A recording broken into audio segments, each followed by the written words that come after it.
তৃণমূলেই আস্থা কলকাতার সরকারি কর্মীদের। ডিএর দাবিতে কলকাতায় চলছে আন্দোলনের মধ্যেও কলকাতায় পোস্টাল ব্যালটে এগিয়ে তৃণমূল কংগ্রেস। উত্তর ও দক্ষিণ কলকাতার 2 পোস্টাল ব্যালটে এগিয়ে তৃণমূল কংগ্রেস। পুলিশ সহ সরকারি কর্মীরা পোস্টাল ব্যালটে ভোট দেয়। শ্রেয়সী গঙ্গোপাধ্যায় আমাদের প্রতিনিধি রয়েছেন আমাদের সঙ্গে। শ্রেয়সী, একেবারে দেখো, উত্তর কলকাতা এবং দক্ষিণ কলকাতার যে রেজাল্ট বেরিয়েছে সেই রেজাল্টে কিন্তু কার্যত দেখা যাচ্ছে যে এই দুটো কেন্দ্রে কিন্তু পোস্টাল ব্যালটের ক্ষেত্রে তৃণমূল কংগ্রেস অনেকটাই এগিয়ে রয়েছে।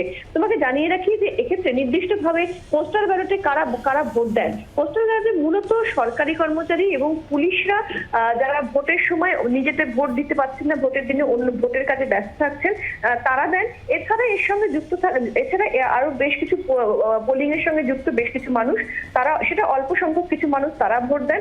এছাড়া 85 বছরের উপরে যাদের বয়স সেই রকম ব্যক্তিরা তারা ভোট দেন এবং বিশেষভাবে সক্ষম মানুষরা ভোট দিয়ে থাকেন। তবে এই যে তালিকাটা বললাম পোস্টাল ব্যালটে কারা ভোট দেন, তাদের মধ্যে কিন্তু এই পুলিশ বা সরকারি কর্মীদের যারা ভোটের কাজে কর্মরত থাকছেন তাদের সংখ্যাটাই কিন্তু বেশি, তারাই কিন্তু মূলত ভোট দিয়ে থাকেন।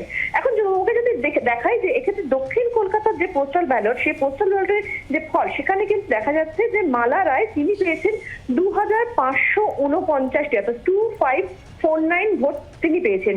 অন্যদিকে তার নিকটতম প্রতিদ্বন্দ্বী, অর্থাৎ সেটা যদি বিজেপি, সেক্ষেত্রে যেটা দেখতে পাচ্ছি আমরা, দেবশ্রী চৌধুরী, তিনি পাচ্ছেন 1584, অর্থাৎ 1584টি ভোট কিন্তু তিনি পাচ্ছেন।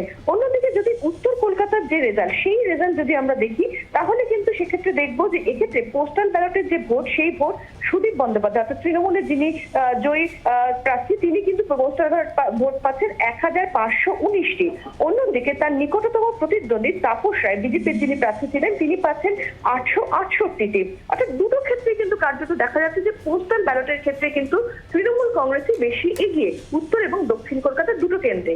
এখন আমরা জানি যে গত কয়েক মাস ধরেই কিন্তু শহীদ মিনারে সেক্ষেত্রে ডিএর দাবিতে লাগাতার আন্দোলন করে চলেছেন সরকারি কর্মচারীরা, এবং কার্যত দেখা যাচ্ছে যে তারপরেও কিন্তু এই দুটো পোস্টাল ব্যালট, যেখানে মূল যে অংশীদারিত্ব থাকে পোস্টাল ব্যালট দেওয়ার ক্ষেত্রে, সেটা সরকারি কর্মচারী এবং পুলিশদের থাকে, সেখানেই কিন্তু কার্যত দেখা যাচ্ছে উত্তর এবং দক্ষিণ কলকাতার দুটো ক্ষেত্রে কিন্তু তৃণমূল কংগ্রেসের যে প্রাপ্ত ভোট, সেই প্রাপ্ত তাদের নিকটতম প্রতিদ্বন্দ্বীর থেকে অনেকটাই বেশি। ধন্যবাদ শ্রেয়সী। বাংলার আওয়াজ, বাঙালির আবেগ, জি 24 ঘন্টা।